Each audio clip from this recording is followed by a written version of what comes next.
Hello everybody, Road Warrior 627 here, and welcome to another racing preview here on my channel. Today we're going to be looking at the 9th and 10th races from Churchill Downs on Saturday, May 23rd. The Blame Stakes for older horses, a 1-turn mile, and a 2-turn mile and a 16th for 3-year-olds, the Grade 3 Matt Winn. But I can't do it alone, so here joining me today is Sammy Roseman. What's going on, And I'm Sammy? back. I am back. Yeah. Last week was our first video in a while, but these videos are going to become a little bit more regular. One race, the first one, we did not expect to get rained off the turf, and of course it did. The only horse that I mentioned that stayed in actually wound up winning, so I was very happy with that, and made a little money off that too. And then, of course, the second race was the one we thought would come off, and it didn't. So we are not good weather prognosticators, but neither are the weathermen themselves. But moving aside from that, last week we had to address the death of La Verdad, unfortunately, and this week we lost a 49er at the age of 35 as well. So condolences to everybody who loved him. But let's get to the live action. We're going to start with the 9th race, the Blame Stakes. Here's Sammy to run you through the field. This Blame Stakes, this is a very competitive field. This is a $100,000 stake race at a mile, but in reality, it's more like a $300,000 race, grade 2. That's how good this competition is. I agree. Number 1 is a long range Toddy. This horse is 20 to 1. He's just more of a sprinter or a one-turn horse like he is in today. He's just outclassed. He's just outclassed, in my opinion, in this race. He's a toss for me. Yeah, I wrote doesn't compare well. That's what I wrote. I agree. Number 2, Bourbon Resolution, 30 to 1. The thing about this horse is if there's a fast pace in this race, he could win this race. He closes nicely, is second off the layoff, and is stretching out back out to a mile. Last time he was at a mile, he won. I feel like this horse, he has a chance if the pace sets up nice for him, but if that doesn't, he has no chance, in my opinion. I agree with you there as well. Two good figs last year, 198. Otherwise, floating around the low 90s, which isn't bad compared to the rest of the field, but it's not going to get him into the super as far as I'm concerned, so I'm just going to leave him out. The 3 is Global Campaign, 9 to 2. Jose Ortiz gets on this horse. I think this horse has a really good chance in this race. He's second off the layoff, and he came back and won that race, which was a very good optional claiming, 75,000. I think Spinoff was in that race. He just got nosed out the other day, Sunday, I believe, to Just Whistle. But he has a nice workout on May 18th over this Churchill track. Worked out nice. Second off the layoff is 6 for 4, 4 for 6 lifetime, 1 for 1 this year. He has a good chance. Jose Ortiz and Stanley Hogg do good together. I'm going to use this horse. Yeah, good post, couple of quality figs in there. I really liked that race last time. I think that's a great jumping off point for this season. And if that's just the initial starting point, then what more is to come? This horse won the Peter Pan last year, I remember very well, and Sir Winston closed into that, and that's why I picked Sir Winston second in the Belmont. I really should have picked him first, of course. Yeah, so I'm definitely considering this horse and using him in here. 4 is Always Mining. He ran, I just do not like this horse. He screwed me in the Preakness. I thought he would have run much better. This race just came up too tough for him. But Manny Franco does get on this horse, but just don't really like him in this race. He's a toss. Yeah, the more and more I look at it, I wrote down here on my paper best long shot possibility. And to be quite honest with you, the more and more I look at it, I'm going to say I'm probably wrong with that. The reason I'm a little concerned is this is a 1-turn mile. The pace should be pretty competitive, and if Always Mining's going to be up near the front of that pace, I just don't know if he can hang on. I certainly think the 1-turn races are better for him than going around 2. I will still use him as a long shot just because I already wrote it down, but I'm not overly enthused. 5 is Ever Fast. He returned for new trainer Jack Sisterson. He's second off the layoff. I remember I picked him last time, but he just got nosed out. And what really surprised me in that race is he went right up with the leaders. He was legit right next to Deathman. Yeah, very uncharacteristic of him compared to his prior But races. the good thing is Joel Rosario gets on this horse, but I just feel like Joel Rosario had no other horse to ride. Yeah. But he did run second.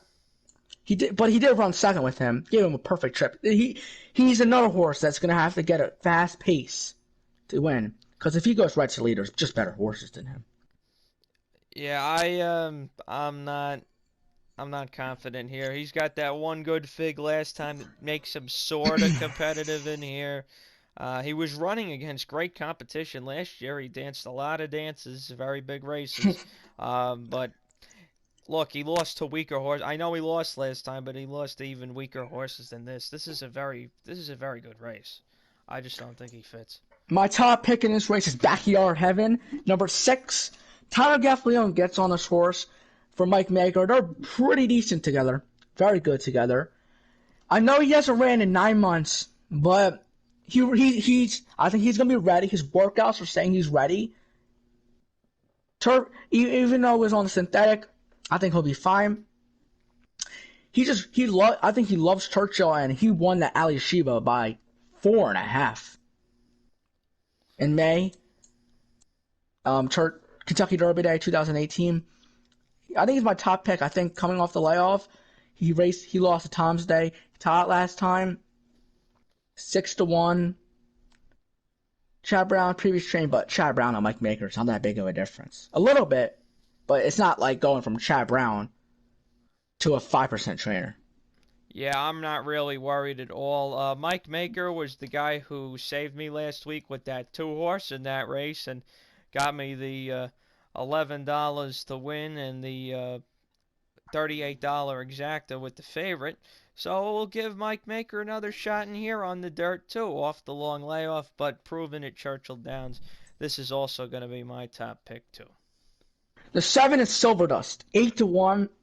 This horse I think is going to get caught in a speed duel, which I think he'll be able to hang on for 4th or hang on for a decent placing, but I just don't see him winning. I don't either. He had a little trouble last out. He should have hung on better though. I'm gonna leave him. Yeah, he just faded. Yep. But he's shortening up in distance. That might help him. Sure. But he's just a toss. He's not a toss. He's just a chance for me. Bad value. 8-1. You think that's bad value? In this race, yeah. Okay. Yeah, that's decent value. 8 Owendale. He's not gonna. There's no way he's 3-1. He's gonna be like, I don't know, about 8-5. Because people are gonna look at that Clark handicap, which he closed up nicely. But are the speed horses gonna get away in this race? That's the big question. And I'm gonna look somewhere else with Owendale. I think there's. I have him closing in for 3rd in here. Yeah. He's the most consistent really in here. Another layoff horse. I'd rather take a bigger price layoff horse. Yeah, I think they're gonna gravitate toward this one. I'm just gonna try and beat him. I don't like to pick the favorite in any race, and I see no reason to pick him here. I think he's vulnerable. Number 9 is Extraordinary Jerry. He hasn't ran in 7 months, was this a private sale or did they just take Top Top Pletcher away? He goes to Dermot Magner. I've heard of that trainer, but I don't remember what he's on. Dermot Magner, I know a little bit about him. He shows up on big days in New York occasionally. There's no reason he should have been removed from Pletcher's barn. I don't really see. It must have been some sort of private thing. Number 10 is Snapper Sinclair. Julian Laperoux gets on this horse. He has some nice races at Churchill. He has some nice speed figures late last year. He slowed down a little bit this year. I think he's more of a turf horse, but he can run good on the dirt. he's a chance for me in this race. I, on the other hand, don't have him anywhere in here. This horse completely faded last time, going a mile at Mm-hmm. Oaklawn around two Yep. turns, which is important to Mm-hmm. note. I think this field, look, he lost times they tied improbable. Those are good horses. These are not as good, but still good horses. I love Asmussen. I'm gonna pick Asmussen in the next race after this. Uh, I want to see Mm-hmm. consistency. I want to see consistent 90s from anybody in here, and I'm not seeing it. The 11 is American Anthem. But he's been they took they took Bob Baffert off of him, but he just I remember picking him last year in the at Churchill in second. He's just I just have to see more from him. I just have to see him win, and he lost to Diamond King, which is not better a lot of these horses. You just another horse. He's consistent, but he just doesn't get the job done. Right. Fast. He's got fast figs. Plenty of them. Hmm. I think this is your real best long shot possibility Yeah. instead of the four. So I would include him. I'm not particularly enthused about playing this race in Hmm. general at all. But if I were, I would use him for fourth. Use him in the superfecta for sure. Maybe if you play a triple and you want to try and beat some of the bigger horses in here.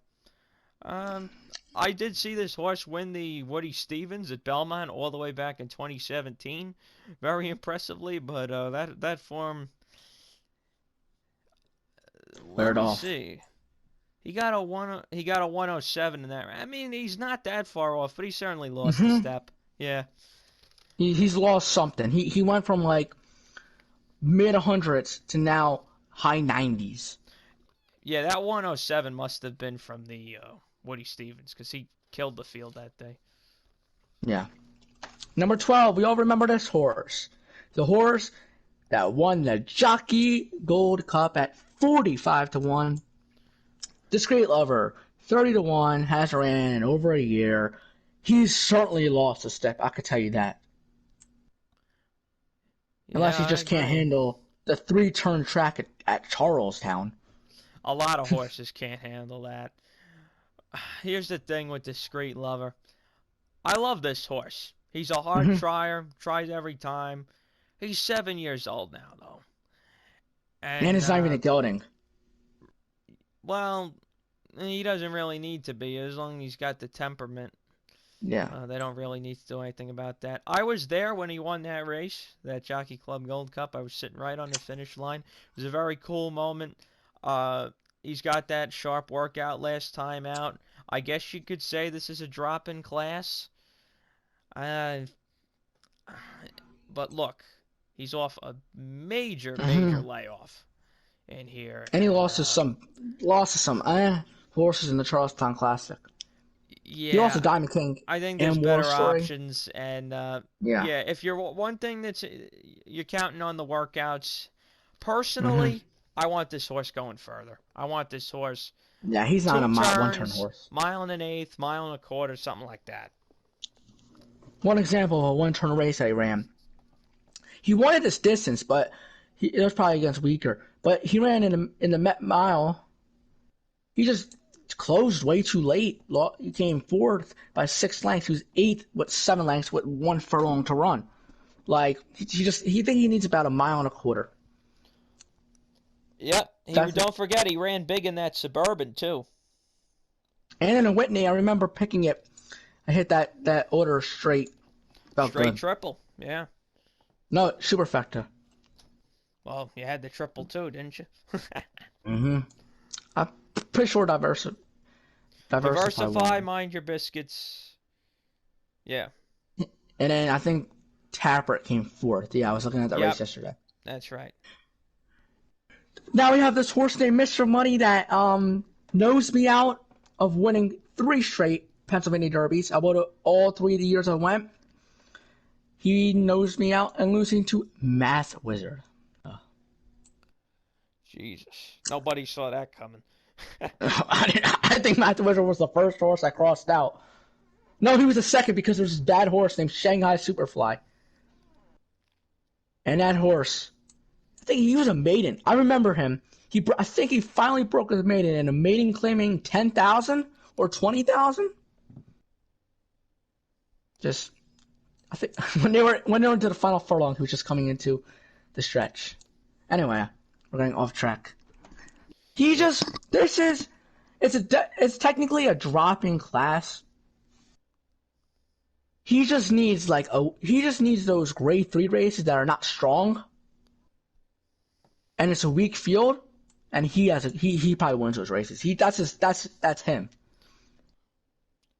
Does he run back to it though? Mr. Money was making a lot of money, and the last 3 races, all he's done is burn money. I don't know where the Breeders' Cup Dirt Mile, that's really stiff competition, but he didn't run well compared to his prior races, and then the Oakland, his first start this year. If anything, you could say second off the layoff. Mm-hmm. But look, I think he's going to be wide into the far turn in here. Yeah. Again, 5-1 in this field. No thanks. No. I'll take him at 30-1, or maybe about 20-1. Yeah. I'll take him at 20, 30-1. I'm not taking him at 5-1. $500 this year. No, he only raced one time. And 14, one of my favorite horses in training. I love this horse, but you just have to be realistic in some of these spots. He's not winning this race. I don't think so either. He's got a couple good figs, the 101, the 103, including that 101 at Aqueduct. He won the Stymie, which I did not see him winning that race that day. But I was wrong. This is a bad draw all the way on the outside. Now, normally I like one-turn races where you draw the outside post, but this is 14 horses. I like the outside post when there's 7 or 8 horses. The one thing about him is I would have liked him a little bit more if Jose Ortiz was on him, because that's where he does it the best. The one thing about this horse also is the reason I like him so much is because I remember picking him in his debut on Pennsylvania Derby at 2017. He won, and I forgot about the horse until what's the Tessio? Federico and he Tessio. Won. Yeah. I freaked out because he was going to Preakness. I remember telling you about that, right? Yep, and then he did nothing in the Preakness. Yeah. What are you running to Preakness? Oh, he ran it so many times that you can't even see it on this. Yeah, he would fit in the Carter. Yeah, I would run him in a sprint. Mm-hmm. His workouts, I don't like that 4 furlong workout for 53 seconds. He's got a sharp one since then. 35 for 3 furlongs is fine. It just happened to be the fastest one that day. Mm-hmm. But this horse hasn't been. I look, as a handicapper, my first thing is consistency, and if you can't find consistency, prove that. Look, unless it's a first-time starter or a really young horse like we're going to see in the next race, prove that they've done this before in some capacity, or had trouble and could have done it in some capacity. And the consistency box isn't checked here, and other horses have it. So, down the tubes, outside post. Again, no thanks.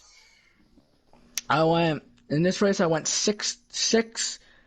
I went with the 6 Backyard Heaven, then I went to 3 Global Campaign, then I went with the 8 Owendale, and then I went with the 7 Silver Dust. Okay, so for me in these races, I chose not to make standard top 4 picks because I feel like they're a little bit wide open, so I'm going to divide them in 3 different ways. I'm going to choose a top horse, I'm going to give you 3 key horses to lean on, and then I'm going to give you a couple long shots. So in this, the 9th race, my top pick is the 6 Backyard Heaven, same as Sammy. My 3 key horses are the 3 Global Campaign, the 6 Backyard Heaven, and the 8 Owendale. My live long shots are the 4 Always Mining and the 11 American Anthem, with American Anthem slightly favored between those 2. Let's move on to the 10th. That is the Matt Winn Grade 3 for 3-year-olds, around 2 turns, mile and a 16th. This race is for Number 1 is Mystic Guide. He broke his maiden nice last time on Fairgrounds on Louisiana Derby Day. I like that race. And Amani's Eagle, I'm pretty sure he just ran Sunday or Saturday. I know he came second or third. I can't remember. But he's has a chance in this race. I just think there's horses that have been proven, and he's a horse that I haven't seen enough of yet. Okay. But like if you want a long shot in this race, go with him. Yeah, I would definitely use him underneath. Mm-hmm. Number 2 is Pneumatic. Believe that's how you pronounce it. Pneumatic, yeah. Pneumatic. Yeah. This horse is my top pick. I like that race. I was really impressed what I saw by that horse stretching out to a mile. He just 4 wide and he cleared the field like that. He was 4 wide and he just cleared them like that. Yeah, in this race, that's not going to be a problem because he's got an inside post. Ricardo's actually going to have to find room in this scenario. He steps up in class, but the Figs, he got a 94 first time. And then a lot of horses, when they run that big first race, they back off. This horse backed that race up with another very good effort. So he is also my top pick. We actually agreed on both races today somehow. I don't know how. The 3, Informative. Speaking of Discreet Lover, Uriah St. Louis said this horse is better than Discreet Lover. So we could probably watch out for him when he's like 7 or 6 or 5. Yeah, what a double this would be. If Discreet Lover won and this horse won, the bombs are going to be going off everywhere if that happens. Think about him is he's another horse like Discreet Lover. Uriah St. Louis, the thing about him is he always gets his horses to try. Like, they always try. Yeah, absolutely. Like, he ran second in a maiden special weight, but being by 3.5. Actually, I remember that horse, Trackmaster. No, maybe, now I'm thinking about a different horse. And then he goes to a stake race and runs second to Newstomb. I remember watching Newstomb break his maiden. I was there. But he just always tries. And he goes to Remsen's, which was not a bad field. And he only lost by 10 lengths. Yeah, at 41-1 too. For a maiden. Then he wasn't even favored at Aqueduct, and he broke his maiden. Then he ran 7th in the Gotham, but he was just a little too far back. Yeah, definitely. I don't think he really even had a shot in that race. He's got that one really good race at Laurel, where he finished second by a nose. Yeah. I'll just say this. Yeah, it was a sprint too. Yeah. It just doesn't fit well with the rest of the field. I'm gonna have to leave him out. Sorry. The only thing about this 3, if you want a big bomb at like 50-1, I think the 3 is your choice. Yeah, this horse isn't gonna be 20-1. This horse is gonna be upwards of 40-1. I bet you. The 4. Another horse. This horse is probably the worst horse in the race. I'm just gonna say it like that. Yeah, not much else to say. This is an allowance horse in a stakes race. Yeah, pretty much. I know you guys are gonna say he's been running decent, but his speed figures, they just haven't been like the 3 was a maiden and running 90s. And mid and high, he ran at 97 and 87. This horse, the max he can run at is 87. He's gonna be about 60-1 in this race. Yeah, I agree. If the 3 is gonna be more than 20-1, and 4 is also the same price on the morning line, I find that hard to believe. This horse can be even bigger than that. Yes. Flapjack, another horse who I just crossed out completely. 2 good races, but the Figs aren't there. Yeah. They're just not there. You're gonna need about a mid-90s to win this race, and these horses can't run over a 90. Beside the 3. He ran respectably in the Gotham, but... Yeah, he ran respectably. Yeah, it's just not enough. This horse will be around 50-1, too. New York Traffic. This horse, I could just tell you something, he's not going to be 10-1. He's going to be around 6-1, 5-1, 4-1. I don't know if he's going to be that low. I say 8 to But 1. I'll say 8 to 1. yeah, he's he's been a pretty consistent horse. He's just on another horse. Wow, I can't believe I've seen like half the field. I've seen these horses run. Wow, but like he just always runs consistent. He's a consistent horse. Yeah, I really liked him in the Louisiana Derby last time out, and he ran very well to run second. Yeah. One thing you could say is he was very close to a fairly leisurely pace. But hmm I still think that was a pretty good effort among pretty good company. So I would use him. He's still. You see, the thing about him is you see horses go second and they're like 20 to 1 and they come into the final furlong and they just fade. He actually hanged on for second and Oh, actually he hung closed a on, little bit. yeah. He closed a little bit. Showed some heart. Yeah. The 7 Nectar Island. Another horse, he's just a step below. He's a low level stake horse. Yep, consistent, but can't get over the hump. Yeah. And it faded a little bit. I don't like that 7. 8 oh! He's back, Crypto Cash. Thank you so much. I needed to do that one race. Picked him in the I know. I was in a contest and I picked him in the Arkansas Derby. But that was just a terrible ride by Corey Lanery. That horse should have never been that far back. I just don't like him this race. He's a toss. He's a toss for me too. He's got one thing he's got going for him. He's got a good workout last time. That's about it. He didn't show that in the Arkansas Derby. No, no, he was way back. And he was 15 lengths off the lead, and Corey Lanery was just sitting there like he's like the best horse ever. Number 9 is Shake Some Action. Another horse that can't run over a 90. Same And thing, you're gonna need, yeah. It's like a broken record. I'll just say this: if I would not pick a horse that does not run over a 90, because they're gonna need about a 90 to win this race. You're gonna need about, I'm gonna say, the winner's gonna run about a 94. I think that's very fair. I think that's And very, you're gonna need very about fair. and I think that these horses are running like 89, so the max they can run is about a 92. The 10, Maxfield. Horse that is back. Who would have won the Breeders' Cup Juvenile. I think anybody would have won that Breeders' Cup Juvenile. I think we could have won the Breeders' Cup Juvenile. Yeah, we probably could have. Yeah. And they choose 50. a champion out of that race. I mean, listen, if any Eclipse Award voters are watching my video right now, me and Sammy's video, and you voted for Storm the Court for 2-year-old champion, what the hell is wrong with you? And there are a lot of you. There's a lot of you out there that did this. So you Who was second? Tis the Law?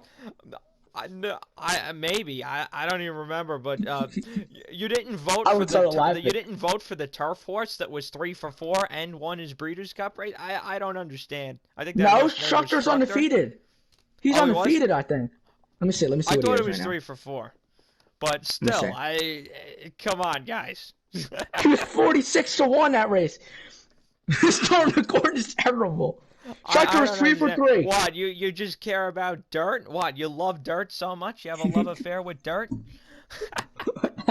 Come on, guys. And the same thing with Vino Rosso for the older horse. That should have obviously been. Why am I drawing a blank here? Max? No, Matoli. Structure is 3 for 3. Yeah, and because we have to vote for a distance horse. No, you don't have to vote for a dirt horse for the juvenile, and you don't have to vote for a distance horse for older dirt male. You don't have to. Okay, you guys are supposed to vote for the best horse. Start acting like it.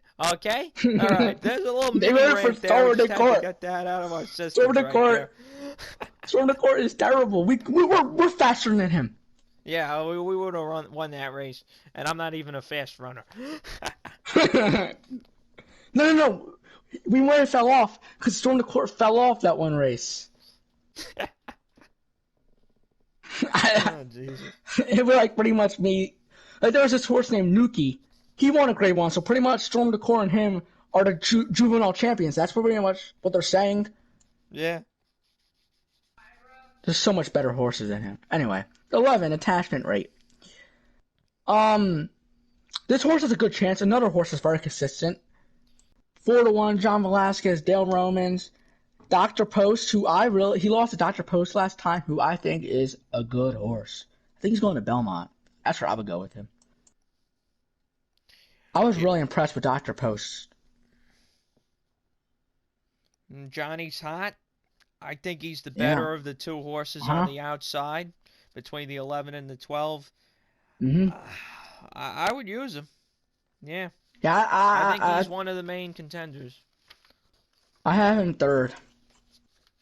I just think that he's gonna I think he's gonna close for third. He has the speed figures. He has a good chance in this race. Oh, certainly, yeah. The only time he ran bad was again when they debuted him against Noose, who's now Scabbard, who also ran in a Breeders' Cup Juvenile. It's the best Breeders' Cup Juvenile we've ever seen. It is. They're like 2 for 39. Like, it's incredible. No, I think we have to add on to that. I think they're like 2 for 40 something now. Anyway, attachment rate. He has a good shot in this race. I used him. And the 12 Major Fed, who let me down in the Louisiana Derby. He closed well off that. Why did they not have the times there? Oh, they don't have the quarter mile times. This horse, I feel like he just needs weaker. Like this is too tough for him. I think he just barely misses here. I think he's just a little bit below, and he's going to get caught wide going right into the turn. He's faced good company, but overall, not enough for me. I'm going to leave him out. Yeah, I think but I wouldn't be surprised if he wins. I guess not. I would be surprised. I would. My selections in the Matt Winn is Pneumatic over the 10 Maxfield. The only thing I don't like about Maxfield is the extra 5 pounds. Don't really like that. Then I went with the 11 attachment rate, and then I went with the 6 NYRA Traffic. 2, 10, 11, 6. I also, my top pick 2. My key horse is very the 10 and the 11 if I'm playing the multi-race bets in here, and then my live long shots are the 1 Mystic Guide, who we talked about earlier on, has a chance underneath, and New York Traffic as well, who's probably going to be just below his 10 to 1 warning line, at least in my opinion. So that's it for the Blame Stakes and the Matt Winn Stakes preview. Thanks for listening, everybody. We hope everybody's doing good with this horrible freaking virus. And also, I'm very pissed off the Belmont got shortened, just so you know. Why? If you're wondering about my opinions on it. I think it's a pretty good decision. It's the right decision. I think it's a horrible decision because, like I've said this to many people on Twitter, horses do not have a problem going from 1 1/8 to 1.5 miles. You don't want to show up, don't show up. But don't ruin the race because of it. Don't ruin the race because, they haven't had enough training. Well, first of all, Churchill Downs screwed everybody by just saying, we're running September 5th. And then Pimlico really screwed everybody by saying they want to run October 3rd. And I think NBC was the biggest factor in both of those things because NBC needs to find time against all their other stuff. NBC should not carry the Triple Crown anymore. I think they're awful. I think they don't care enough about the horses. They care about the scene and all that crap. We don't. We care about the horses, and we care about the money. We care about the challenge of handicapping.